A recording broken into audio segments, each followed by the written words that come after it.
Welcome to Politics Done Right. I am your host, Egberto Willies. This is a progressive program that will take the mystery out of politics. This is the program that will encourage you to make sure government becomes we the people. Whether you are liberal, progressive, conservative, or otherwise, you get to air your point of view. We are an independent media outlet that, unlike mainstream media beholden to corporations, we only owe allegiance to you. Remember, you can also send me a tweet at EGBERTOWILLIES. That is at Egberto Willies. Let us engage. It is Politics Done Right. Well, folks, welcome to one more edition of Politics Done Right. I'm Egberto Willies, your host. Thank you so kindly for being a part of the show. We are going to have a great show for you today, as usual. Where are my people? I don't see that many yet registering in the chat, but likewise, I don't see a lot on Facebook or YouTube. Are we being throttled again where our signals are not going out? Hey, you know, Twitter is controlled by one billionaire. Facebook is controlled by another billionaire. And likewise, YouTube, which is also, YouTube, WhatsApp, by another billionaire. And, you know, some of the things that we talk about are not billionaire friendly. So where are my people?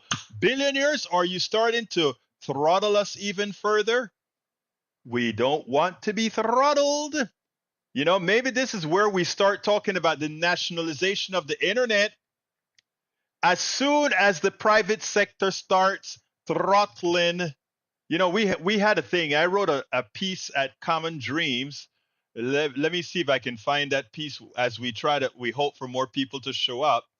But I wrote a piece at Common Dreams a few years ago with under the auspices of Move to Amend, right? Where we discussed net neutrality, right? One of the things that we spoke about was pretty much to control or prevent what a lot of these people are doing. If you notice the title of this article that I had was, let's see if I can put that up on the screen. But there it goes. It was, is net neutrality really necessary? You're damn right. If the internet becomes shackled by corporate interests and corporate profits as traditional media has, democracy is not only in peril, it is unattainable. I wrote that 10 years ago, March 1st, 2014. Me and another guy named Kian Bliss from Move to Amend. I'm going to read the first part because when I see us being throttled, when I see that certain channels are not getting somehow the notifications are going out. So people have to remember that at 3:00 every day we come on here or whatever, no longer the cell phones where you normally get your throttle or where you get, throttle down, you don't get the information, So I said 3 weeks after Christmas, the American judiciary gave telecommunications a huge present. On January 14, this is 2014, a federal court decided to weaken the Federal Commission's internet neutrality policy by striking down rules it adopted in 2010 to regulate internet service providers. Without these guidelines, corporations like Verizon, Comcast, and AT&T are able to obstruct internet traffic. Additionally, they can make preferential deals with content providers willing to pay a higher price for access and speed. They may also manipulate internet content that people can access. That is what we were fighting about. And here's the article. I'm going to put that article that I wrote. It's an old article, 10 years ago. And my gosh, many times I'm pretty sure we are, in fact, being throttled. That's why we have got to take our country back. We have got to take our country back. I wrote this article 10 years ago. Anyway, welcome aboard, Bridge MCP from Binghamton, New York. Lee Grant from Montgomery County. Eric Hayes from King Wadatascasita, we also have in the house Carl Cox. Let's see who's on the line right now.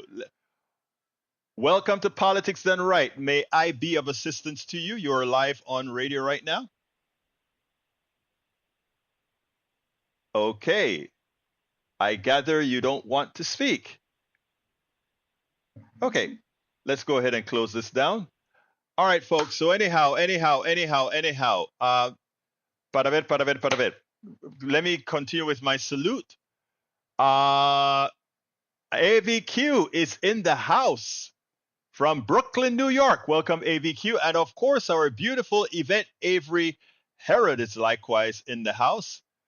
What can I say? All right, let's go ahead and continue. Eric, why are you putting all of that stuff, that much stuff, as one thing in this guy? Come on, put a synopsis and the link. A synopsis a synopsis and a link, please. That it makes it hard to read when you do that. Okay, my dear brother. All right, let's see what else we got here before I continue. Let's see what we got here. Carl Cox says, yes to progressives, no to MAGA. And I guarantee you, MAGA is not going to win, my brother. MAGA is not going to win.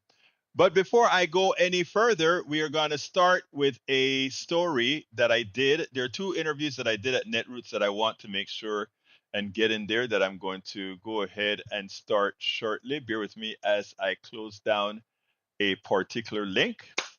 All right, I want you guys to listen to this story. I want you to listen to this story. It should be fun.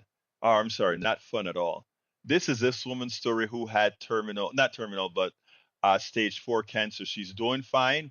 I've met her over several Netroots, but her story is inspirational, and I wanted to talk to her. I wanted you guys to hear what she had to say. I want you guys to see why it is important that we have Medicare for all or Health Care for all, whichever one you want to call it. Here it is. Welcome to another edition of Politics Done Right. Today I am with Laura Packard. This is our second interview because we want to talk on a different subject, and this is a subject of healthcare.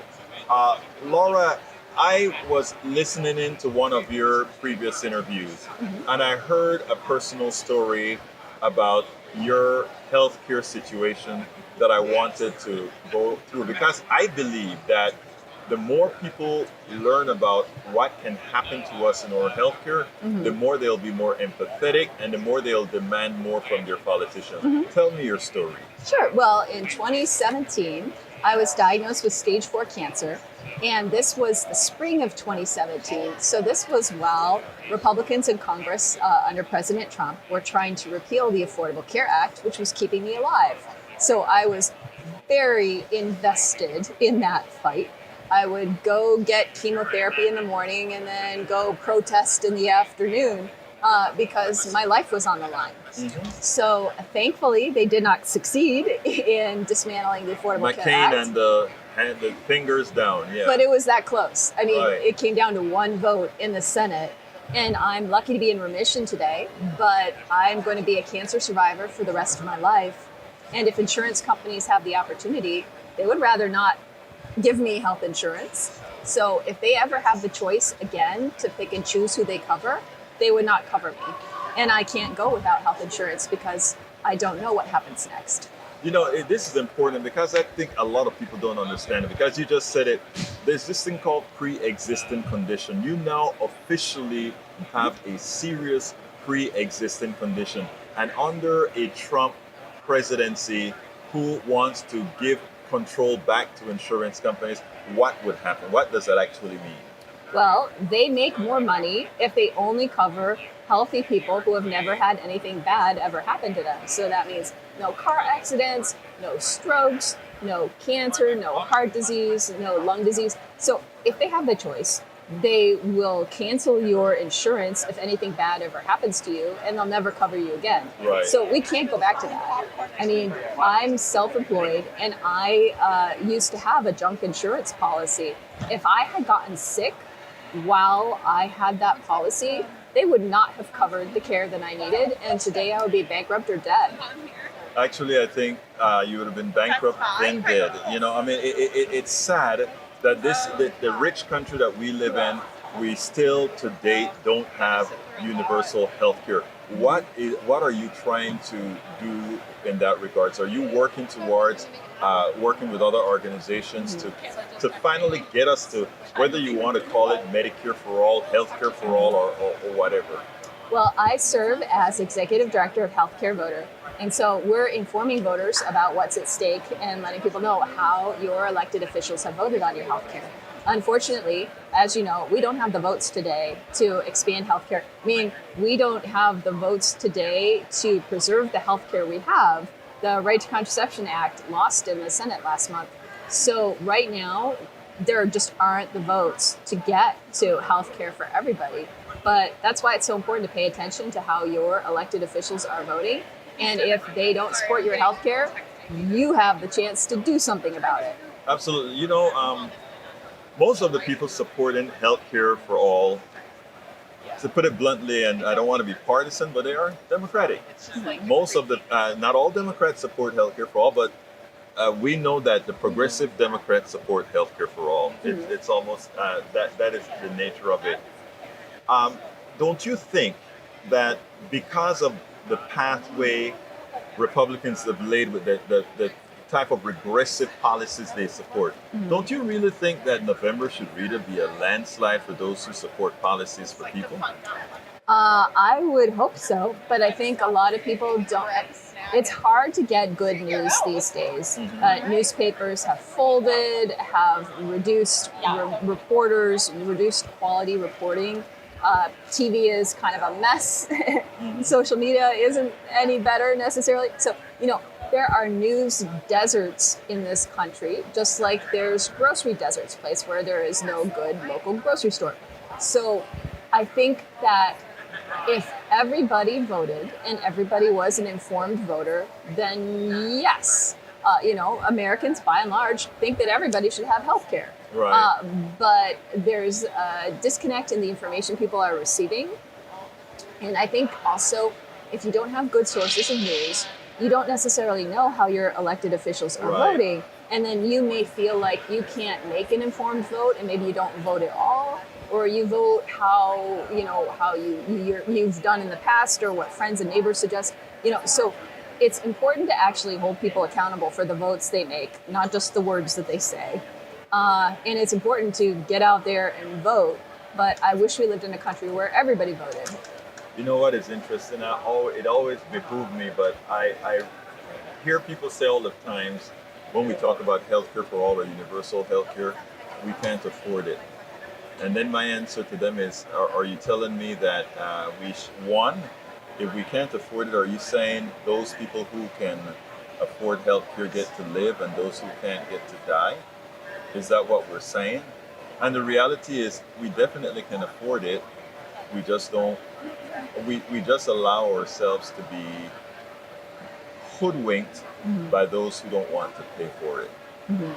What's your thoughts? Yeah, I mean, it's all about choices. We choose who to tax and how much we tax them. And there are billionaires that are paying lower rates than their secretaries. And that's a choice. That's a policy choice. And if we made different choices, if we had a fairer tax system and people who are doing well paid more of their fair share, we would have the resources we need to make sure that everybody in this country has the health care they need. I don't believe that all the other first world countries have somehow figured out some magic solution that we haven't. I mean, everybody's healthcare system looks a little different, but they've all gotten to the place where almost everybody gets affordable healthcare. And we haven't done that. And I think that is a lack of will. We've done that by choice. And it's time. But you know what, Laura, with the work that you're doing and the work that we are doing here, trying to make sure that your message gets out, I think the idea is to solve that information desert problem by going directly to the people where we can reach them. And just hope that you continue doing what you do and these organizations continue doing what they're doing so that we can finally get to the right place. and I think we will. And with your work, Laura Packard, thank you so kindly for speaking to me on this issue. Thanks. We spend a lot of time deconstructing the news, trying to parse it into a form that everybody can understand. We try to find those little nitpicks where it flies above the fray, etc. If you really like these videos that we do, I want to ask a big favor. Please go ahead. Number one, subscribe to our channel, and number two, please join if you can. Thank you so kindly for watching. Keep watching. Please remember to share. We must populate the entire internet with our progressive message, a message that we know is what most Americans say that they want. So help us, please join. Absolutely join us, folks. Absolutely join us. Anyway, that was Laura Packard. I was very impressed with her. She's a real activist, even when she was real ill with stage 4 cancer, and she was out. She would go to her chemotherapy, and she was back out there fighting for Medicare for all. She was out there fighting to make sure that Obamacare. Actually, she was fighting for Obamacare to make sure that they didn't in their evil ways get rid of Obamacare. And only a Senator McCain, if only Senator McCain had not done that, where he killed that evil vote, we would be in trouble. Welcome aboard, Stygen Burger Greek. Great to see you here. Lee Grant, I think I saluted both you and Carl Cox. Carl Cox, who's in Riverdale, Georgia. Did I get that right again? I am starting to remember. Like I said, it just takes a little bit of muscle memory for me to get my act together. Anyhow, folks, so yes, healthcare is a part of this election as well. If we want to get on the pathway to healthcare for all, we have to keep it in the faces of people. We have to let people see what the vulnerability of our healthcare system looks like. And Laura Packard is a perfect example. She looks great now. You should have seen her when she was under chemo, stage 4 cancer. Obamacare saved her. Yvette Avery Herod says, great interview. We definitely have to keep the fight going. We have to, Yvette. We have to both, and the unions are going to play an essential part in this fight against the plutocracy. There are some people who are still blind to the need for unions. I have people on my live show sometimes like, I don't like unions, and the unions don't, and then I ask them, they're defending the corporations, and I say, so why do corporations have unions?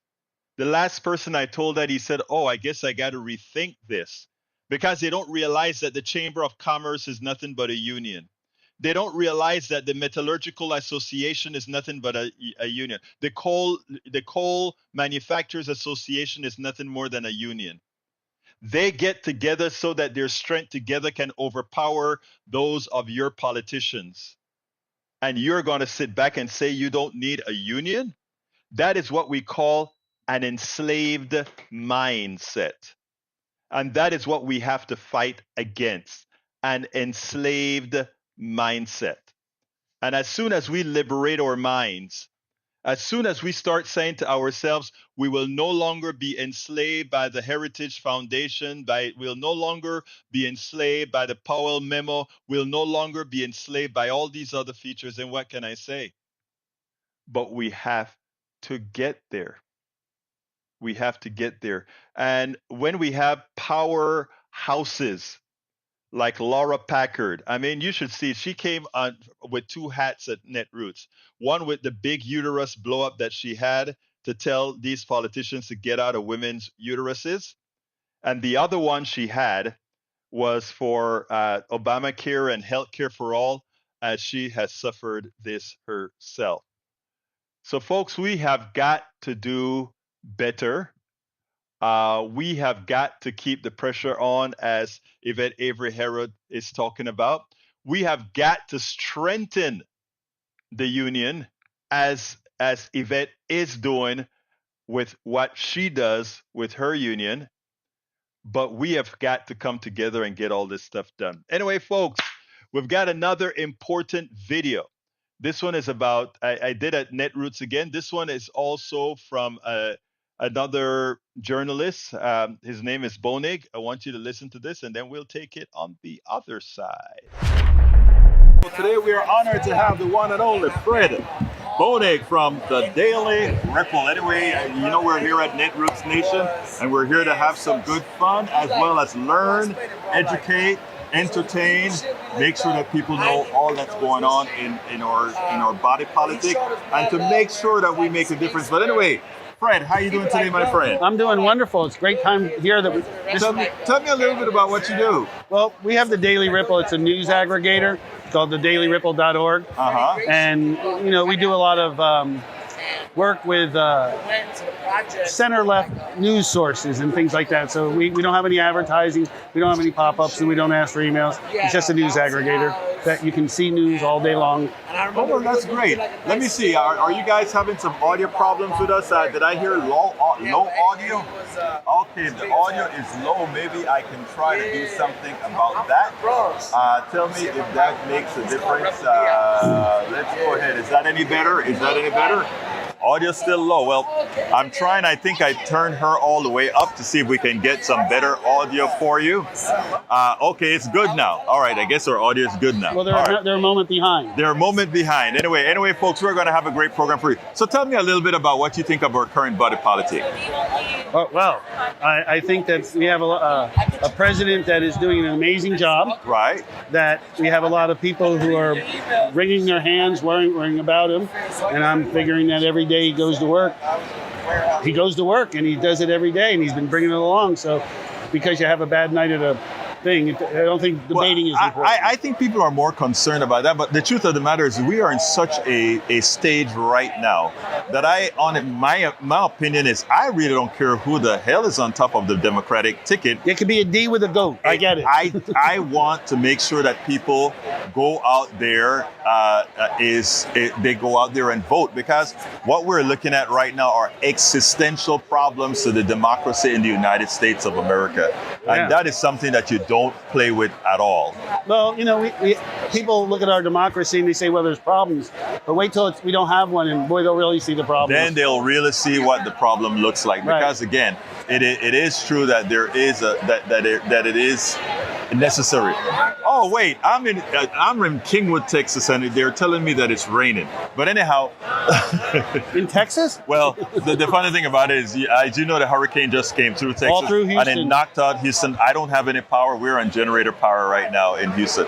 But anyway, so as we progress and talk about what we expect out of the 2024. What do you expect our path from now to November to ensure that we don't have I think the same path that we took in 2022 is get out the voters, get people interested, get them excited. Also, to remind them how dangerous what could happen and will happen if they don't. To be really sure that if Donald Trump, who I've met 3 times, if he gets in power and they pull in this Project 2025, which I've taken the course, I went through their whole learning thing, right? And it's a scary bunch. And they're not. If people are just learning about it, we've been working on it for over a year. That they will lose everything they know and love about this country, because the people that are involved truly are Christian white nationalists. Right. I mean, you're talking about Tony Perkins, you're talking about Dobson, you're talking about Kirk, you're talking about all these guys. These are Christian fundamentalists.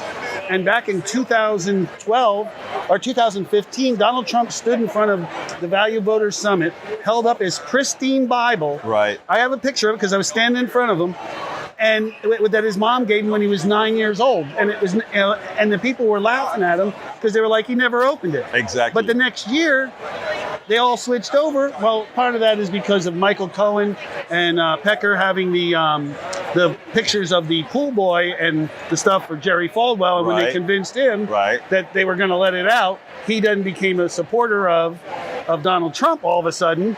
The guy who's not a Christian. It is amazing. It is amazing. 2 Corinthians, It is amazing that they are the ones that the good guy in Biden, or the good people that profess the values that they stand for, that those are the ones that don't get the support. But they've also been brainwashed, or whatever you want to call it, by 30 years of Fox News talking anti-government stuff. Right. And of course we understand how that happened, because we had rural people watching the Weather Channel for many years. Exactly. And then all of a sudden they switched over to Fox News and they took away the desk. Exactly. And they put hot-looking women on couches and they lowered the camera. And the next thing you know, you have rural white guys watching TV all day. You know what is interesting? We're looking at the chat right now, and the chat says, Lee Grant, I have a lot of people from many different persuasions, ideologies, and I love them all. They are all a part of what we call the PDR posse. Now, my brother, in the chat that you're looking at, Brother Lee Grant and Brother Eric Hayes, they are both very conservative. And Lee Grant thinks that Project 2025 sounds like a boogeyman. What would you tell him about? Has he read the 900 pages? And that's the thing. That is the thing, Lee Grant. You really need to read it to see it. Hey, you really need to read it to actually go further in there. But I want to say one thing. Anoa. If folks, this is live. Anoa. I just want to let you know that I'm live and I have a segment. No. You're not doing anything wrong. I'm saying I'm live, and in about 20, I have after him another person. If you have the wherewithal to do so. You said 20 minutes? In 20 minutes. Okay, excellent. Great. Anyhow, coming back to you, Fred. Tell him about Project 2025. All right. Well, the thing about Project 2025, this is a large bunch of organizations that have been working together for a very long time. Right. The Heritage Foundation has been working for a very long time, trying to make anti-intellectual, right? Demonizing schools, saying all the colleges are a bunch of liberals or a bunch of socialists, and all these things. They've also talked about changing the work, getting rid of overtime. There's all these things are in there. If they download it from their site, they can use a word search. Well, I have the entire 900 pages on my website. Right. But here's what Lee is saying as well. Lee is saying the problem leftists have with Project 2025 is that they don't tolerate opinions that are different from theirs. But what he doesn't understand is within Project 2025 are policies that will hurt him. Right. It's not just the policies that will hurt lefties. It's policies that would hurt you as well. And as he might not understand about me, for what I do, but I've probably been to more right-wing events than he has. Right. I know more right-wing pundits than him. I mean, I've met Mark Levin. I've met, Sean Hannity. I've been on those shows. I've been with all these guys. I know them all. I've met Biden. You've been on Sean Hannity's show. Yeah, and I've been. I've met Glenn Beck. I know all these guys. I've been. My Christmas card was from the Heritage. Right. I mean, I got. I'm sitting there in their thing. Right. The point is, what they want to do is if you look at, there's a program called Ordinary Men. Right. Ordinary Men. And it's about how they got ordinary people in Germany. Right. To become the police who killed all the people. And they were ordinary men because they kept telling them all these lies that they believed. And they programmed to believe that some people aren't as human as others. Like they dehumanize people. When you have people saying the words invasion, there's an invasion of foreigners. Well, in New York City in 1900, between 1900 and 1910, I mean, millions of people came from Europe, millions. They went through Ellis Island with an average of 2 hours in Ellis Island, and they were allowed to work. They were allowed to go right to work.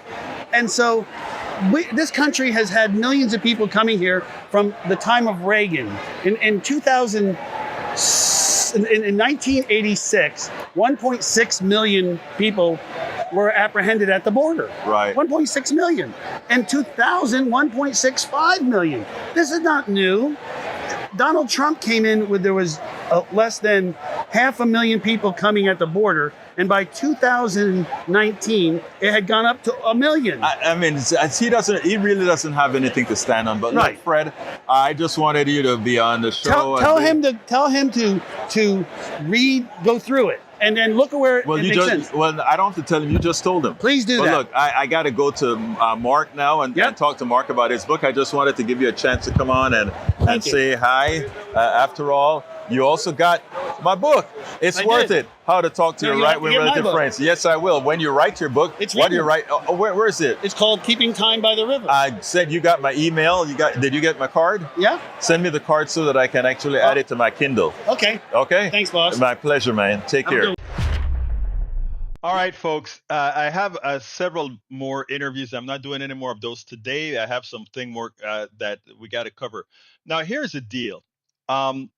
Bridge, you answered it correctly, and you only need to say that twice, or we only need to say that one time here every time we have the show, because again, it's a blog post, or rather, it's a podcast, and we do want people to get some intelligent information from this. So I wish you will remind me to make this statement every time. I probably should just write it down, tape it, and play it here. Any person who chooses to vote for Donald Trump has completely given up on their dignity.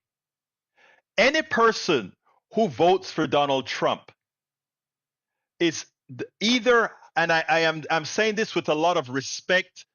I love you guys all. I love all of you, but I say this with respect. It's a psychological problem, because to vote for Donald Trump, if you have children, if you have a daughter, you are telling your daughter there are no consequences for a man pulling on her private parts, on her crutches. There is no that man can still rise up to be president of the United States and with that leader of the world. You, whoever is voting for Donald Trump, is telling their daughter, men have a right to your privates. They have a right to abuse you. They have a right to do these things. If you have a son, you are saying it is okay for that son to be a rapist, a sexual abuser. That is what you're saying with your vote, because you're saying it is okay to have those issues and be elevated to the presidency of the United States. You have to live with that. You have to live with the disrespect your kids, who may not show it to you initially, but later when they are of thinking mindset, how could a parent of mine either vote for a person like this or give me some sort of a reason that it's okay to vote for a person like that? Anybody who votes for this person immediately realizes that they should realize that he is doing nothing but, or they're doing nothing but voting against their own interests. I think I played that before, but I gave you the ethical reason why a vote for Trump makes you unethical and immoral. I think before I played a piece that gave you the economic realities of voting for Donald Trump. And I had a piece called Fact: Trump's policies are shafting his MAGA base. And maybe this time is apropos, because again, if you have a child, if you and you're voting for Trump, you're telling your child it is okay to vote for a rapist. Let's go ahead and play this piece now on the economical side. Last night, Joyanne Reid did a great job in breaking down the two policy differences between Donald Trump and Kamala Harris. And she made it clear that how can you have somebody who has never run a company successfully? Remember, 6 bankruptcies, as well as Truth Social is nearing to the point, given that it makes no money, to go into bankruptcy as well. It's inevitable because it's not a viable organization. So therefore, it's just banking on the name Trump while he still has some political viability. Now, this morning, Morning Joe and Steve Radner did a great thing in the way they pointed out three specific things. One, that blue states are very, very dependent on, or rather, red states are very, very dependent on blue states. I mean, if you take a look at the charts that they show, the red states just simply need that cash from the blue states. The second thing is that where it comes to education, again, the blue states are funded education in the rural areas of all these red states, et cetera, et cetera, et cetera. And then again, the IRA, the Inflation Reduction Act that was passed by Democrats, most of the monies and the investments are going to red states, not blue states. So again, in all these different aspects, red states are takers. Yet, with Project 2025, Donald Trump is doing something interesting. He's taking away all the resources that blue states are providing for the red states, or a lot of those resources. But not only that, in his tax policy, he's increasing tariffs, which would be paid by all working class people, all poor people, in order to collect some cash, because again, tariffs are nothing more than a tax on everyone. He collects that tax, and guess where that tax goes? Into a tax cut, a huge tax cut for the wealthy. And again, it is important that people understand this. You're not hearing this on Fox News. You're not hearing this on OIN. You're not hearing this on Newsmax, but you're hearing it where news counts. And it's important that we start doing this more now than ever, that in effect, what Donald Trump is doing, yes, he's going to screw all the people in the red states, but in the process of doing that, he will screw all Americans in the lower strata. Listen to this, and then we'll take it on the other side. The record's pretty clear, and history's pretty clear here, which is job growth. As Bill Clinton noted in his convention speech, job growth has happened under Democratic administrations. Deficit reduction is more common under Democratic administrations. These business policies, as Goldman Sachs forecasts, they're better business policies outlined by Harris than it is for Trump. And I will just say this. We've gone through 2.5, 3 years of people, especially on the Republican side, warning about inflation. The most inflationary policies being proposed in the current campaign are enhanced tariffs and immigration restriction, because that would affect the amount of supplies of goods coming into our country and severely hamper the number of employees that we have in our country. So if your primary concern is inflation, it's pretty clear, too, that you should vote for Harris. Steve, you're looking at how Donald Trump's policies would do more harm to the states that support him the most. And let's be very clear here. Donald Trump and Kamala Harris both want to raise taxes. Kamala Harris is talking about actually raising taxes on corporations and the wealthiest of Americans. She's talking about, though, giving a big tax cut, big tax credit to small business owners that will benefit entrepreneurs. Donald Trump, as the Wall Street Journal editorial page said months ago, Donald Trump has proposed the biggest tax increases in this election through the form of tariffs. And who do tariffs hurt? They don't hurt the rich. They hurt consumers. They hurt middle-class Americans who can't afford the Trump tariff tax that they're going to get hit with. Yeah, the Trump tariffs are, as you say, are actually a huge tax increase. It would cost the average American family something like $1,600 a year. And even worse than that, it would affect the people at the bottom in terms of the percentage income that they would lose more than the people at the top. So it's what we call regressive, favoring the rich over the poor, as well as raising inflation and really having a negative impact on the economy. But I think there were two things about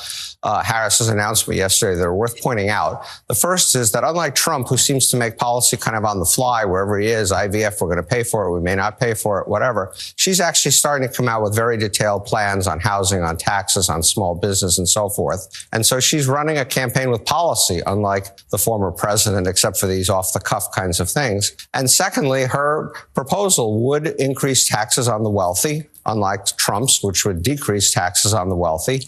try to get people to pay their fair share, and try to take a stab at addressing our deficit. Trump has no plan for that. And what you saw yesterday for Harris is the beginning of a plan for that. Generally speaking, what I think most people don't understand is that if you look at sort of the who gets and who gives among the states, you're going to find that the blue states give a lot more to Washington than they get from Washington, which is ironic given that you have a Republican president who in effect wants to reduce what the disadvantage that the red states have and increase it for the blue states. But let's take a look at this chart. So if you look at the net of what people pay versus what they get, you see at the far end of the spectrum are all blue states. They pay more to Washington than they get from Washington. And if you look over here on the right, you'll see these are almost all red states, with the exception of Virginia and Maryland, which are kind of special cases because they have so much federal installations and military and so forth in their states. And so this is what you see happening. Most of this happens on the revenue side. Residents of blue states earn a lot more than residents of red states, so they pay a lot more in taxes, roughly $3,000 a year per capita. So, see, that's fascinating. So what you're saying is there's income redistribution here. Well, exactly. The income redistribution is coming from blue states, and it is benefiting the very people that go around yammering about socialism all the time when they are the beneficiaries of income redistribution from blue states to red states. So if anybody is benefiting from a, quote, socialist redistribution scheme, how fascinating. It's mainly red states. Joe, you said it better than I said. In our system, where we try to make people more equal, yes, government has tilted in favor of the red states, the same government that Trump would like to reduce or dismantle. Overwhelmingly, it's the red states that are the greatest beneficiary of education funding. Exactly. So let's talk about two pieces of education funding. First, let's talk about Head Start. Head Start primarily benefits children in rural communities, lower income communities, and so forth. So it's not surprising that the top funded state under Head Start is Mississippi, which gets $56.84 per resident back. And you can see then it's West Virginia, it's Louisiana, it's Kentucky, it's Wyoming.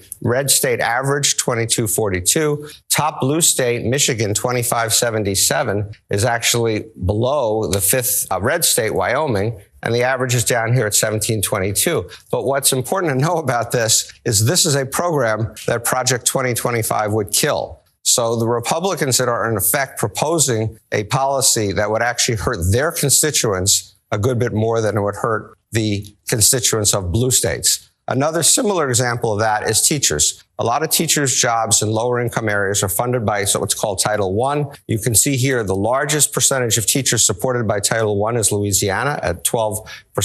But you've got Mississippi, you've got Alabama, you've got Florida, you've got New Mexico, Arizona, Nevada, swing states and red states principally benefiting. Once again, the Republicans would eliminate this funding, send it back to the states, say you deal with this problem, disproportionately hurting their own constituents. Steve, let's look at your final chart, which focuses on the Inflation Reduction Act, which we've heard Donald Trump and others rail against. How is it boosting investment? So this is a program obviously mostly proposed by the Democrats. And it is, again, ironically, a program that would help has helped so far the red states more than the blue states. First, let's look at the IRA in general. The Inflation Reduction Act has sent, as you would expect, as we hoped, clean investment soaring. It's actually way above anything we thought was going to happen. Huge outpouring of investment in everything from wind farms to solar panels to home insulation to all the kinds of things that we hope will save energy. But look where the investment has come. And this is through a tax credit system. This is not bureaucrats sending the money there. This is kind of where the action is. And you can see in the red states, the amount of investment in this from the 2 years before IRA to the 2 years post-IRA has gone up 84%, 57 billion to 105. It's actually gone down in blue states. I'm not quite sure why, but it has. And so the vast beneficiaries of the IRA, which the Republicans have also tried to kill, are the red states. So, and we should understand what I just said there. I decided to cut the other piece that I had. You can see the video in the newsletter. But this is important. By the way, British MCP has a very important meme. It says Trump had full control for 2 full years. Hey, Melissa Bowie, our beautiful Melissa Bowie. How are you doing, Melissa? I am well, Victor. How are you today? I am doing fine. Melissa, hold one quick second. Don't move. I want to do this meme first, real quick. Trump had full control of 2 full years from 2017 to 2019. The presidency, the Supreme Court, the House, the Senate, the Department of Justice. Immigration bills passed, zero. Borders closed, zero. Wall money, zero. Meaning the wall that's Mexico going to build, zero. Illegal immigration soared up to a new record in 2019. Tax cut for billionaires, one. That's the only thing that got passed. People may say, well, the filibuster would have stopped the immigration bill. Well, when the Republicans really wanted a Supreme Court justice, what did they do again? They got rid of the filibuster. So therefore, no excuses. Trump was a failure all the way around, including the way he handled COVID.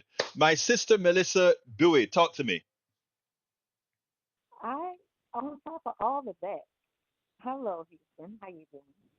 I wanted to ask you, is the white flight happening to Trump?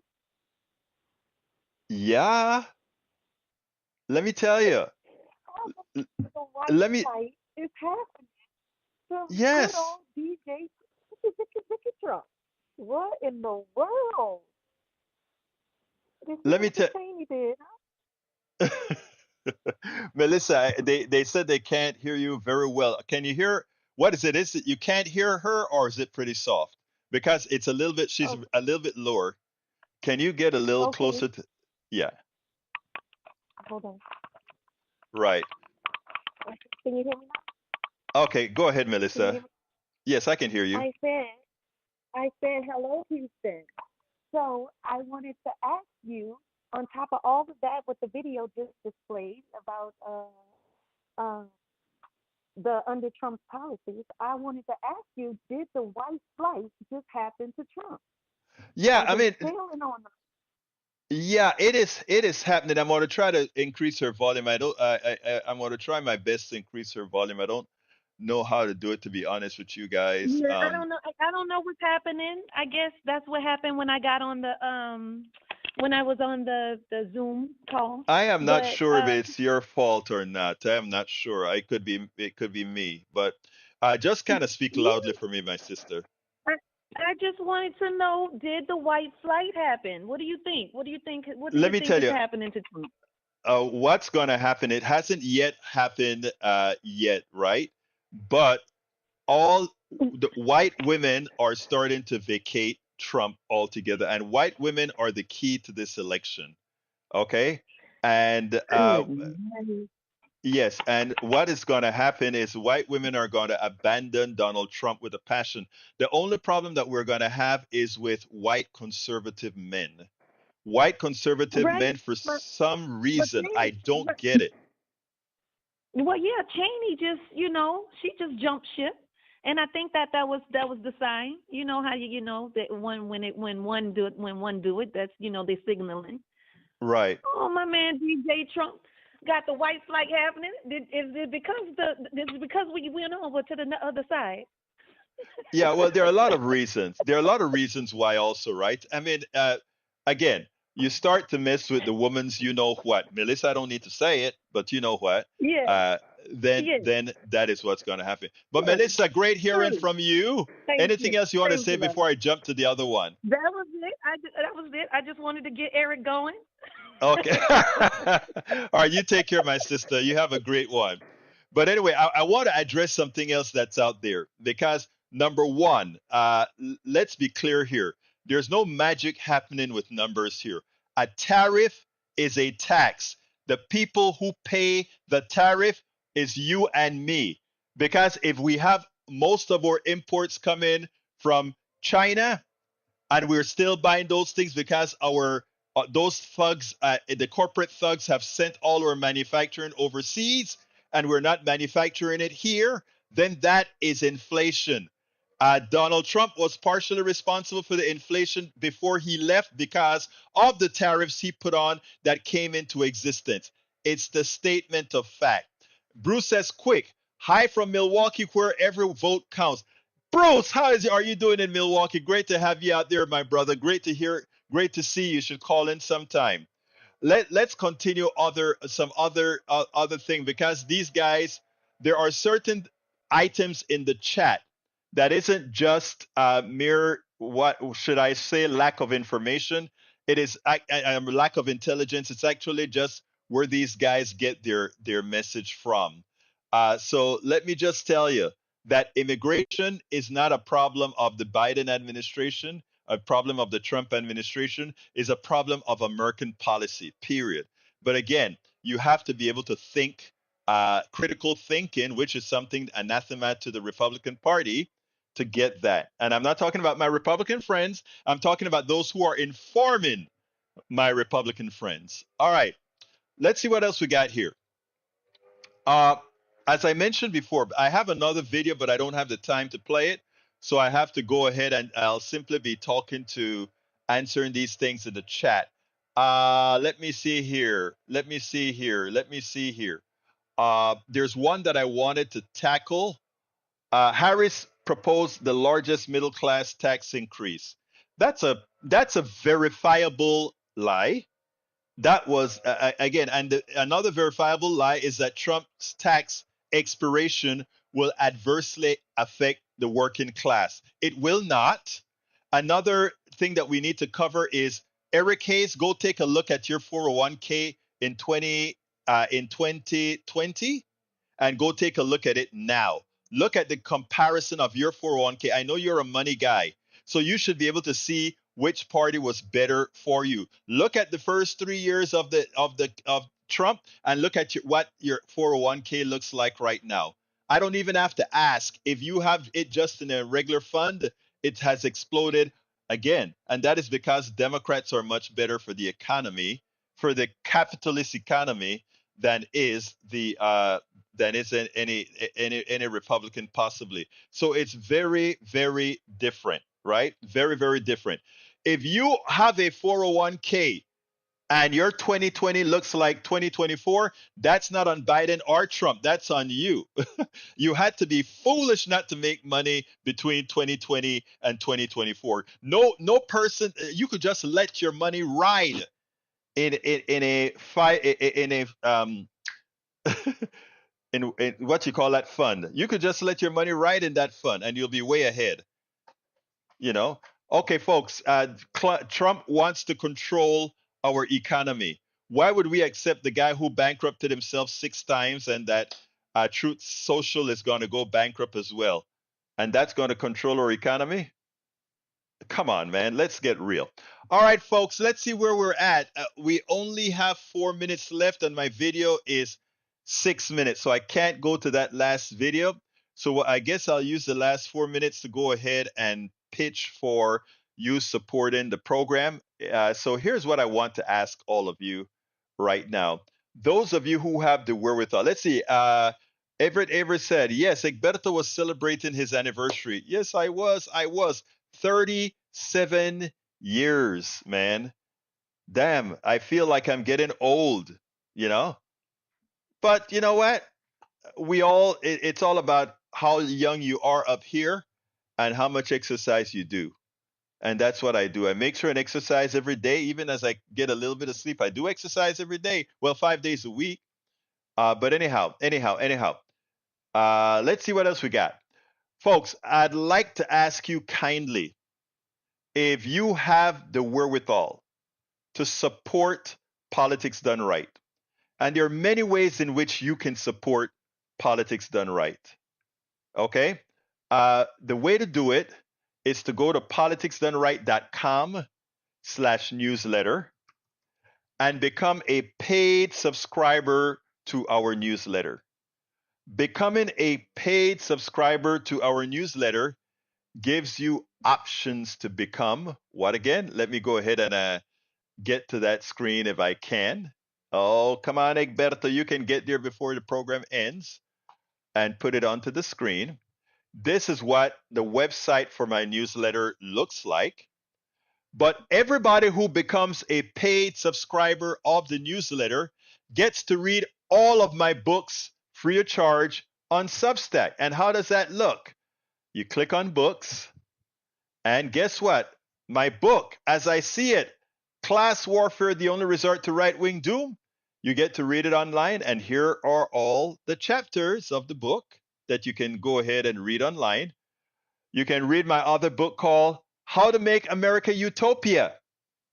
And you can read it online. Right here is the list of all the books again that we have for how to. Then you can also go to see my other book, It's Worth It, How to Talk to Your Right-Wing Relative Friends and Neighbors. And of course, there is Tribulations of an Afro-Latino Caribbean Man, tells my story, which is a story that I think is, you would learn a whole lot from the kinds of things that we go through as both immigrants, as minority, Latino, West Indian, Caribbean, all that sort of thing. I guarantee you it's a good read. So anybody who subscribe to my newsletter, Bridge MCP, hoping to get my skin thicker, but not shutting up. Don't ever shut up. Thank you so kindly for your super chat, Bridge MCP. I appreciate that. Anybody else want to give a super chat, just go out there and click on that super chat button on YouTube. But folks, likewise, but I would love some of you to become subscribers of our newsletter. We need to get to over 1,000 to be self-sustaining. I'm talking about paid subscribers. We're not there yet. Just go to politicsdoneright.com/newsletter, and I'm going to put that in the chat right now. Apparently, I forgot to put it in. politicsdoneright.com/newsletter to become a subscriber of our a paid subscriber of our newsletter.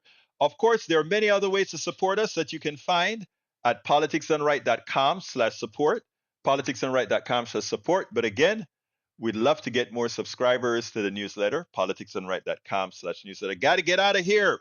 But before I go, I want to tell all my users, my listeners, my watchers, whether I agree with you or not, from the depths of my heart, love you all. We're in this together. I gave an interview to Devlin Molyneux earlier today where we discussed what would I like to see America look like in 20 years.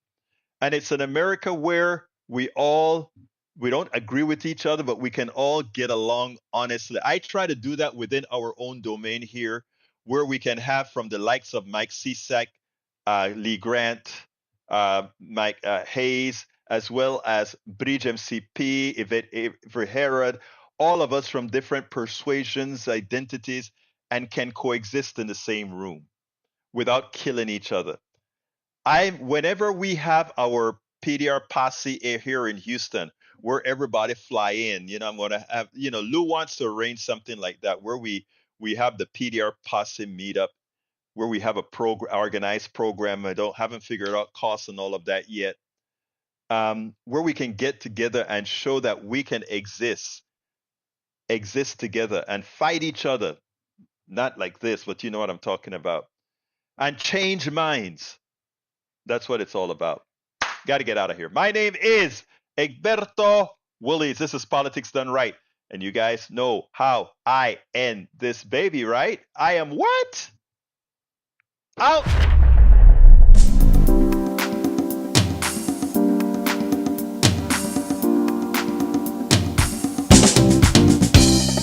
Welcome to Politics Done Right. I am your host, Egberto Willies. This is a progressive program that will take the mystery out of politics. This is the program that will encourage you to make sure government becomes we the people. Whether you are liberal, progressive, conservative, or otherwise, you get to air your point of view. We are an independent media outlet that, unlike mainstream media beholden to corporations, we only owe allegiance to you. Remember, you can also send me a tweet at EGBERTOWILLIES. That is at Egberto Willies. Let us engage. It is Politics Done Right.